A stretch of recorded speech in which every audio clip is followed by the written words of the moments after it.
Everyone and welcome to my channel. आज की video में मैं चैप्टर 2 स्टार्ट करूंगी एंड ये काफ़ी लेंदी चैप्टर है, तो मुझे नहीं लगता इस वीडियो में ये कंप्लीट हो पाएगा, तो अच्छे से ही मैं समझाऊंगी। एंड ये काफ़ी ज़्यादा सिमिलर है, आपने जो फाउंडेशन में पढ़ा था ना, फाउंडेशन से काफ़ी ज़्यादा सिमिलर है, बट यस न्यू भी है।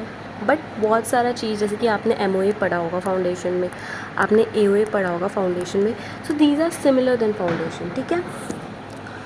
इनकॉर्पोरेशन चैप्टर का नाम क्या है? Incorporation of company and matters incidental thereto. तो by the name of the chapter you can understand कि हम लोग इस चैप्टर में कंपनी को कैसे इनकॉर्पोरेट करते हैं, हम लोग वो पढ़ेंगे। ठीक है। तो ये वाला जो चैप्टर है वो डिस्कस करता है डिटेल में कंपनीज एक्ट का चैप्टर नंबर 2 के बारे में।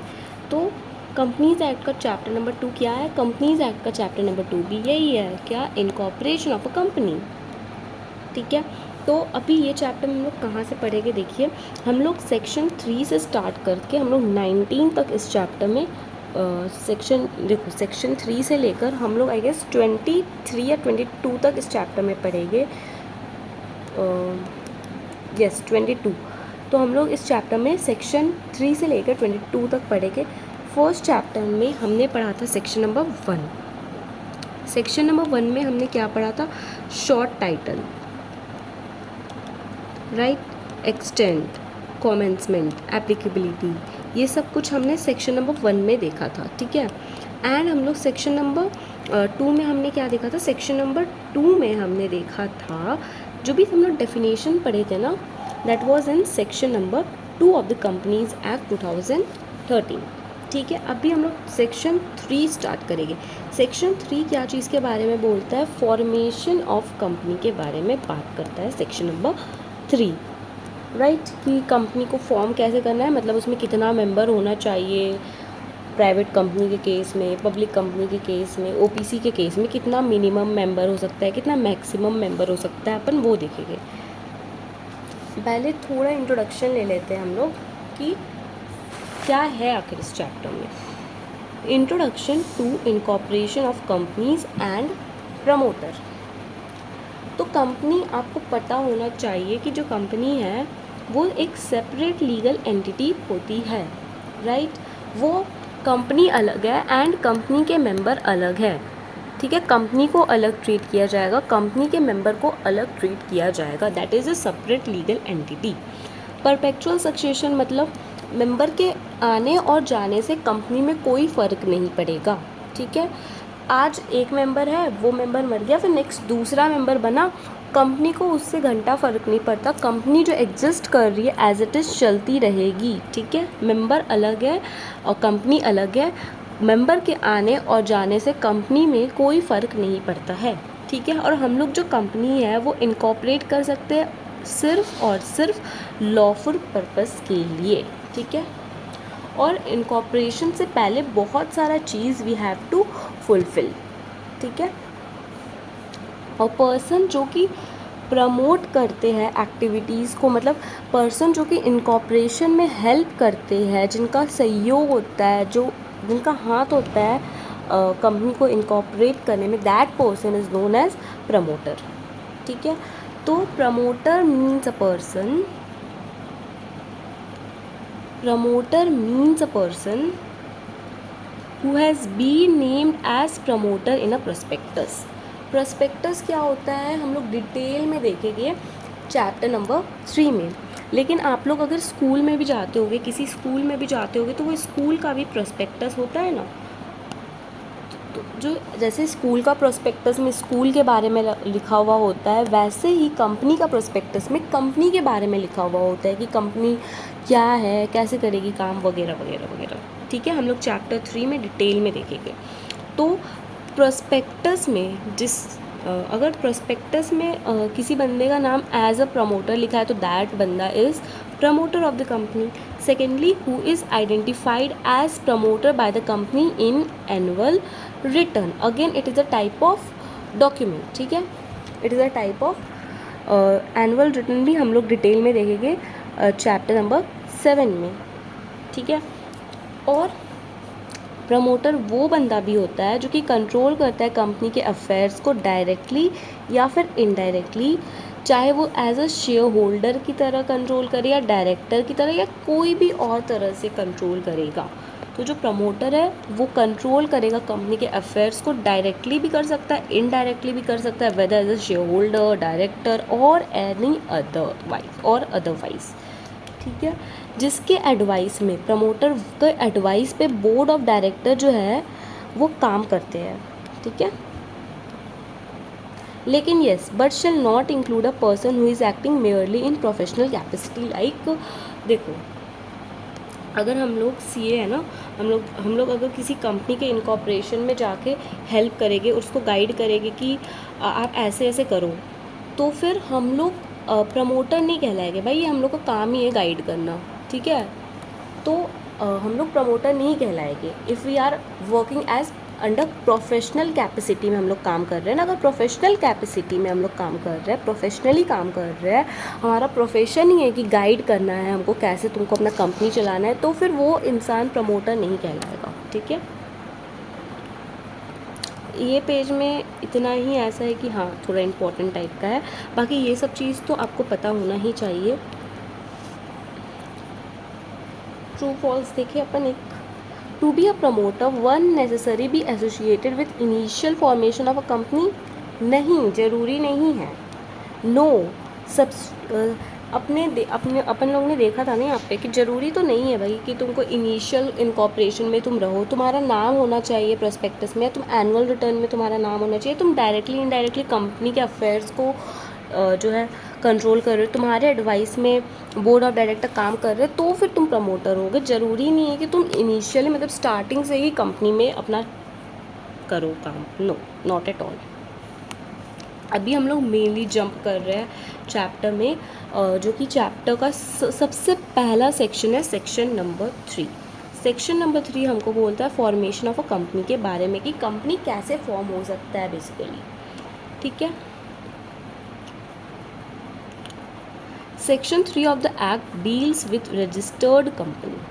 ऑब्वियसली कंपनी रजिस्टर्ड होती है अंडर कंपनीज एक्ट 2013। पहले मेरे को बताओ कि फॉर्म्स ऑफ कंपनी क्या होता है। मैं आपको बताई थी ना कि हमारा प्राइवेट कंपनी होता है, हमारा पब्लिक कंपनी होता है, हमारा ओपीसी होता है, राइट। तो these are the forms of the company. तो देखो,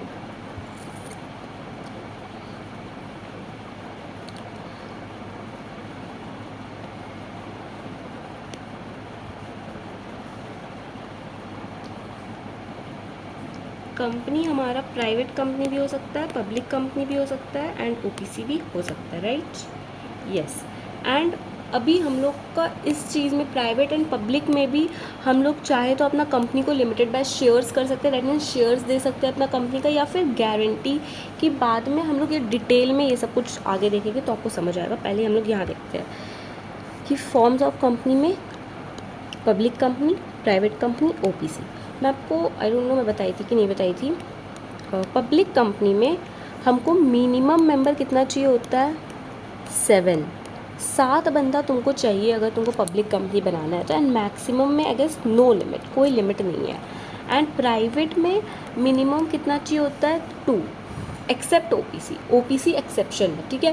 प्राइवेट में मिनिमम आपको 2 मेंबर चाहिए एंड मैक्सिमम में आपको बताई थी 200 चाहिए होता है अपने लास्ट वीडियो में। एंड ओपीसी में मिनिमम मैक्सिमम सब 1 है, ठीक है। एक से ज़्यादा बंदा हो ही नहीं सकता, दैट इज़ 1 पर्सन कंपनी भाई। अभी देखिए, जो कंपनी है ना वो हम लोग इनकॉर्पोरेट कर सकते हैं, लिमिटेड बाय शेयर्स भी कर सकते हैं, लिमिटेड बाय गारंटी भी कर सकते हैं, या फिर अनलिमिटेड कंपनी भी बना सकते हैं। लिमिटेड बाय शेयर्स में कंपनी अपना शेयर्स देगी अपने मेंबर को, लिमिटेड बाय गारंटी में मेंबर बोलेंगे कि हाँ हम लोग वाइंडिंग अप के टाइम पे इतना अमाउंट पे कर देगी, that is limited by guarantee. And unlimited company मतलब तुम्हारा लाइबिलिटी जो है अनलिमिटेड है, ठीक है। ओके, मैं एक बार आपको अच्छे से वो बताती हूँ। ये देखो, limited by shares, limited by shares में जो हमारे मेंबर है ना, मेंबर का जो लाइबिलिटी है वो up to the unpaid amount of the share है। मतलब मान लो शेयर है 10 रुपीज़ का, ठीक है, एग्जाम्पल मैं ले रही हूँ कि शेयर है आपका 10 रुपीज़ का, एंड अभी कॉल्ड अप अमाउंट जो है 8 रुपीज़ है, तो 2 rupees is unpaid amount, so this is the liability. मतलब अगर पैसा गया तो आपका इससे ज़्यादा अमाउंट तो नहीं जाएगा, एंड अगर कंपनी वाइंडिंग अप के पोजीशन में आ गई तो आपको ये 2 रुपये और देना पड़ेगा, दैट्स इट। इतना ही तक का आपका लाइबिलिटी है, इससे ज़्यादा आपसे कोई कुछ नहीं ले सकता है। That is limited by shares, ठीक है। एंड अगर लिमिटेड बाय गारंटी का बात करें अपन,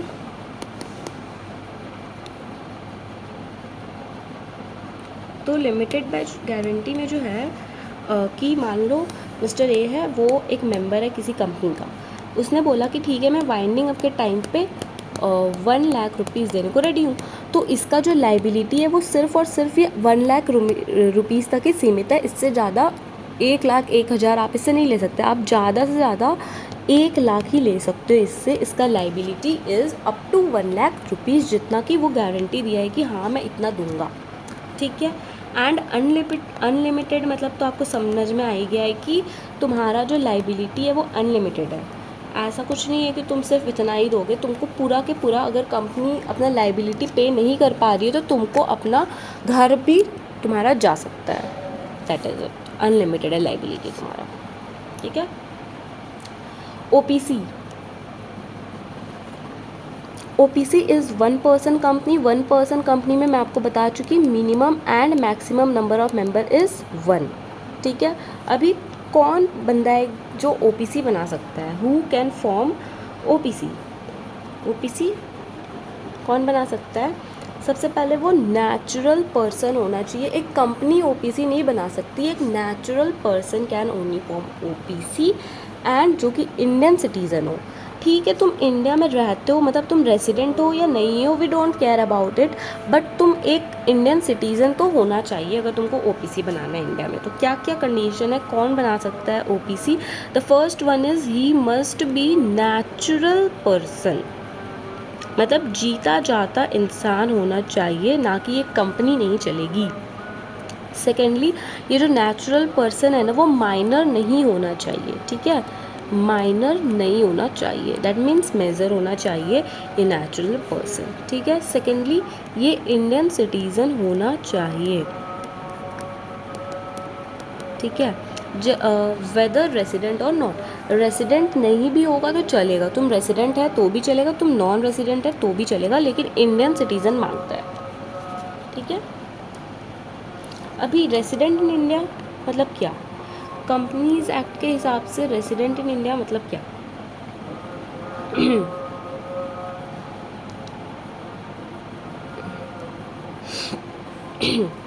Resident in India means a person who has stayed in India for a period of not less than 120 days during the immediately preceding financial year, ठीक है। तो अगर आप जो है ना, कंपनीज एक्ट में आप रेजिडेंट इन इंडिया का डेफिनेशन ये पढ़ रहे हो, आप फेमा में कुछ और पढ़ोगे, फेमा एक्ट में आप इनकम टैक्स एक्ट में कुछ और डेफिनेशन पढ़ोगे, कुछ और डेफिनेशन इन द सेंस कि ये वाला पीरियड में चेंजेस आ जाएगा, ठीक है। बट अभी हम लोग कंपनीज एक्ट पढ़ रहे हैं तो हम लोग इसको ध्यान में रखना है कि कंपनीज एक्ट के हिसाब से रेजिडेंट इन इंडिया मतलब क्या? वो इंसान जो कि इंडिया में रह रहा हो कम से कम 120 दिन, 120 दिन या उससे ज़्यादा इंडिया में अगर तुम है तो तुम इंडियन रेसिडेंट हो, अदरवाइज़ तुम इंडियन रेसिडेंट नहीं हो। इमीडिएटली प्रीसीडिंग फाइनेंशियल ईयर में पिछले साल, जैसे कि अभी 2024 चल रहा है, राइट, तो मैं रेसिडेंट इन इंडिया तब मानी जाऊँगी जब मैं पिछले साल इंडिया में रही हूँ 120 डेज़ और मोर, ठीक है। अभी ये देखिए, ये एक इम्पॉर्टेंट है कि OPC can't be incorporated or converted into a company under Section 8. Section 8 company क्या है? Section 8 कंपनी हम लोग आगे पढ़ेंगे भी, चैरिटेबल ऑब्जेक्ट के लिए बनाया जाता है, ठीक है, चैरिटी के लिए बेसिकली बनाया जाता है। तो जो OPC है ना, वो Section 8 कंपनी में कन्वर्ट नहीं हो सकती, वो non banking financial investment activities नहीं कर सकती है, ठीक है, ठीक है। और OPC में एक ही मेंबर होता है, राइट, अगर वो मेंबर मर गया तो OPC का क्या होगा? तो इसके लिए तुमको एक नॉमिनी बनाना पड़ेगा, ठीक है। नॉमिनी बनाना पड़ेगा कि अगर कोई वो मेंबर पागल हो गया, मर गया, कुछ भी हो गया वो मेंबर को, तो वो नॉमिनी है वो ओपीसी का मेंबर बना मान लिया जाएगा, फिर वो नॉमिनी को मेंबर बना दिया जाएगा ओपीसी का, ठीक है। तो memorandum of OPC shall also indicate the name of natural person other than minor who is an Indian citizen whether resident in India or otherwise along with his prior consent. Form INC 3 में which shall be in the event of subscriber death or incapacity become the member of the company. ये क्या बोल रहा है? ये nominee के बारे में ये वाला जो पैराग्राफ है ना, it tells us about nominee के बारे में मेरे को बोल रहा है कि तुमको एक बंदा बनाना पड़ेगा, उसका कंसेंट लेना पड़ेगा, रिटर्न कंसेंट लेना पड़ेगा, ठीक है। आप नॉमिनी बनाओ या आप मेंबर बनाओ, ठीक है। पहले हम लोग मेंबर देखते हैं। मेंबर से भी हमको रिटर्न कंसेंट लेना पड़ेगा एंड जो मेंबर है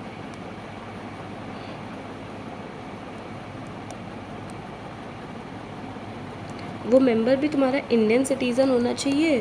वो मेंबर सबसे पहले तो नेचुरल पर्सन होना चाहिए, करेक्ट, और माइनर तो बिल्कुल नहीं होना चाहिए। सेकेंडली वो इंडियन सिटीज़न होना चाहिए, रेसिडेंट हो या ना हो, don't care, we don't care about it, Indian citizen से मतलब है। एंड नॉमिनी के साथ भी सेम केस है, नॉमिनी का भी पहले तुमको रिटर्न कंसेंट लेना होगा। नॉमिनी भी तुम्हारा नेचुरल पर्सन होना चाहिए जो कि माइनर नहीं होना चाहिए, एंड इंडियन सिटीज़न होना चाहिए नॉमिनी भी तुम्हारा, वेदर वो रेसिडेंट हो या ना हो no problem, but Indian citizen होना चाहिए। यही बोल रहा है इस सेंटेंस में, ठीक है, इस पैराग्राफ में।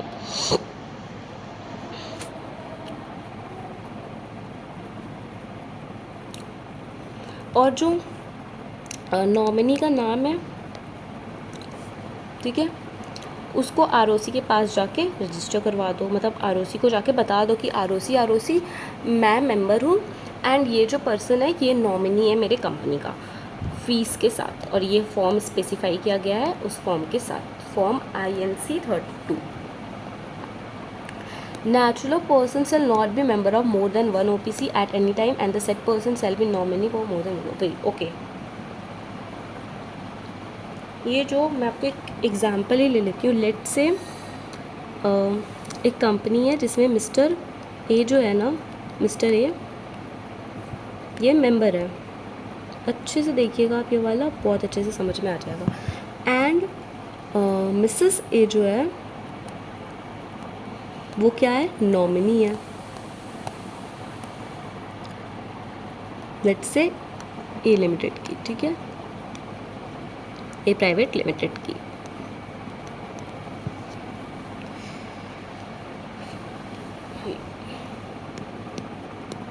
ठीक है, तो जो मिस्टर ए है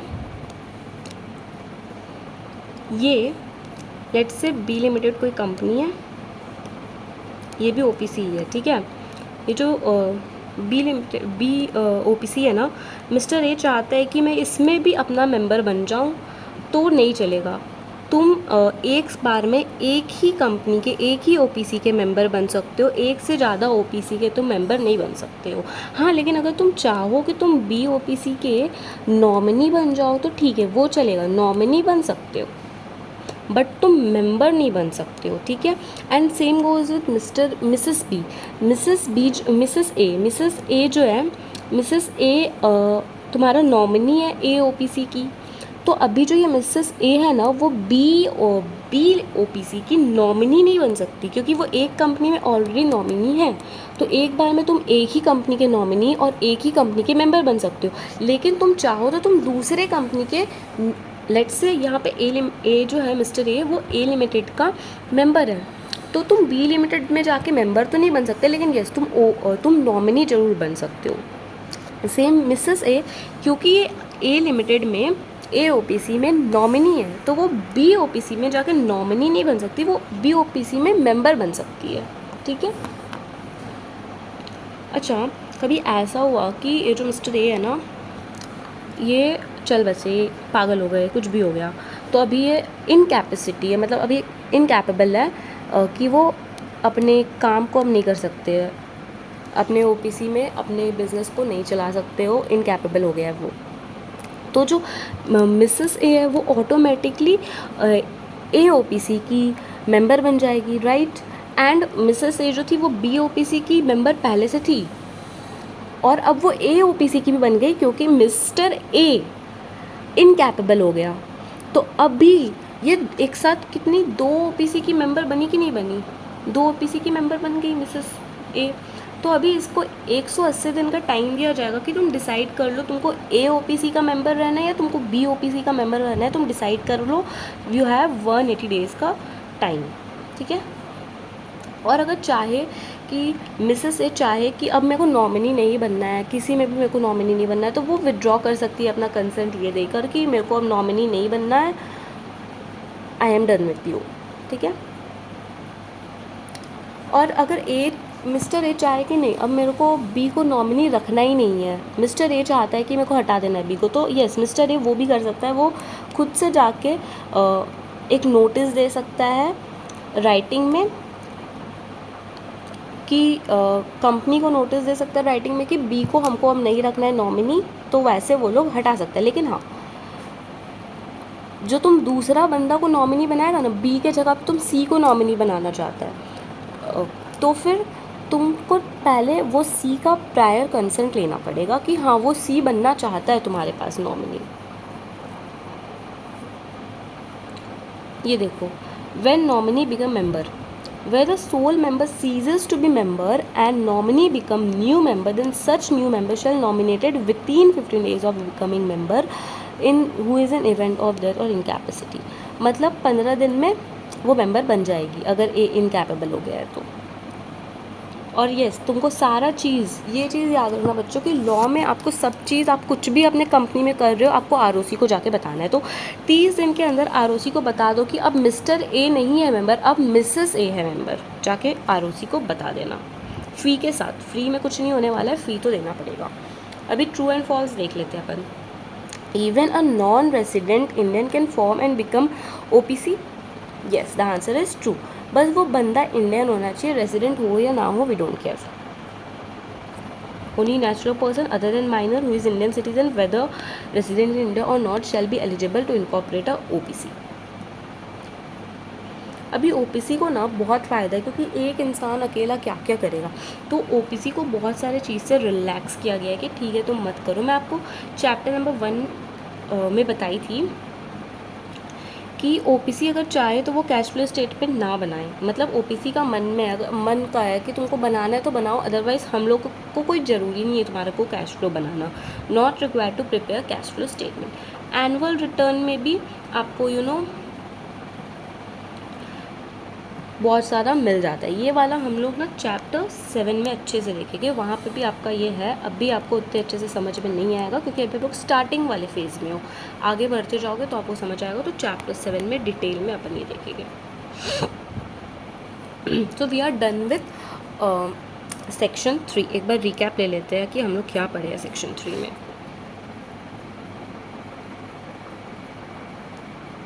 सेक्शन 3 में हम लोग ने देखा था फॉर्मेशन ऑफ अ कंपनी,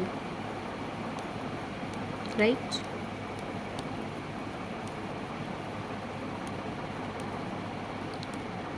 तो उसमें हमने सबसे पहले देखा कि मिनिमम और मैक्सिमम कितना मेंबर चाहिए। सबसे पहले हमने देखा कि कंपनी जो है वो प्राइवेट कंपनी हो सकता है, कंपनी पब्लिक कंपनी हो सकता है, या या कंपनी ओपीसी भी हो सकता है, ठीक है। इसमें मिनिमम नंबर ऑफ मेंबर कितना चाहिए, मैक्सिमम कितना चाहिए, वो सब हमने देखा। उसके बाद हमने देखा कि कंपनी तुम्हारा लिमिटेड बाय शेयर्स भी हो सकता है, कंपनी लिमिटेड बाय गारंटी भी हो सकता है, and company limited by and unlimited company भी हो सकता है। लिमिटेड बाय शेयर्स भी हो सकती है कंपनी, लिमिटेड बाय गारंटी भी हो सकती है, एंड अनलिमिटेड कंपनी भी हो सकती है, राइट।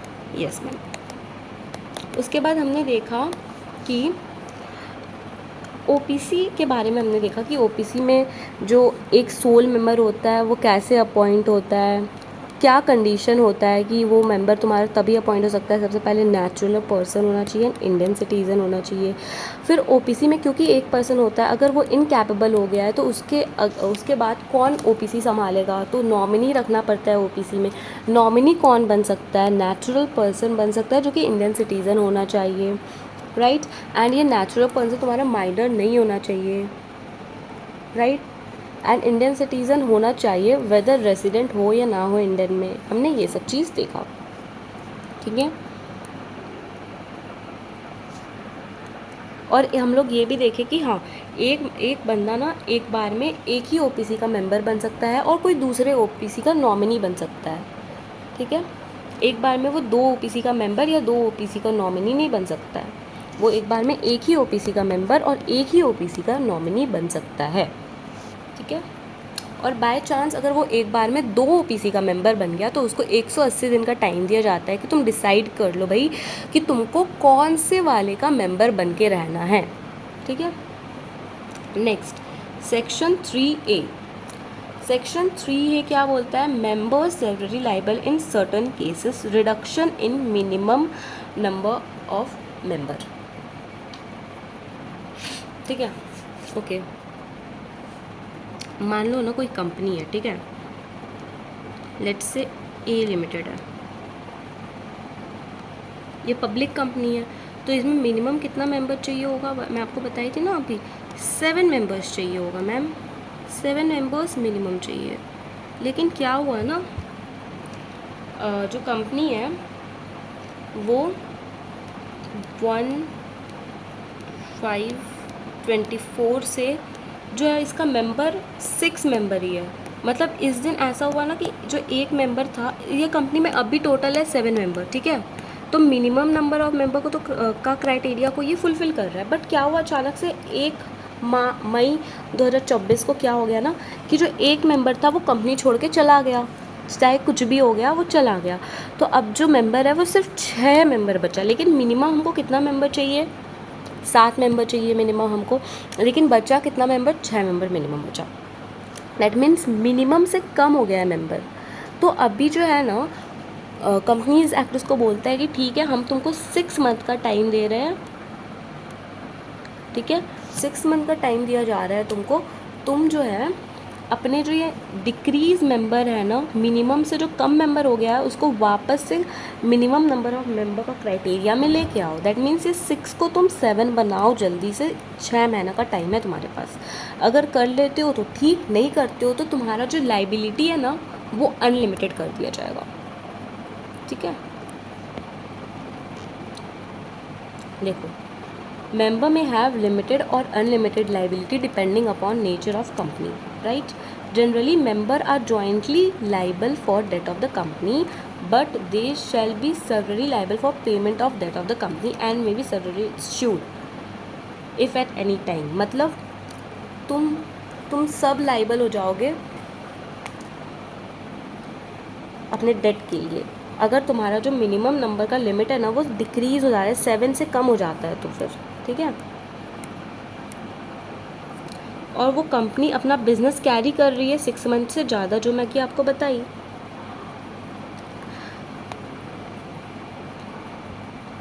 तो अभी हम लोग देखते हैं ये statement, member who knowingly operating the company for more than 6 month will with less than minimum number of members specified are severally liable for payment of all that contracted by the company during since the number of member are first reduced। false।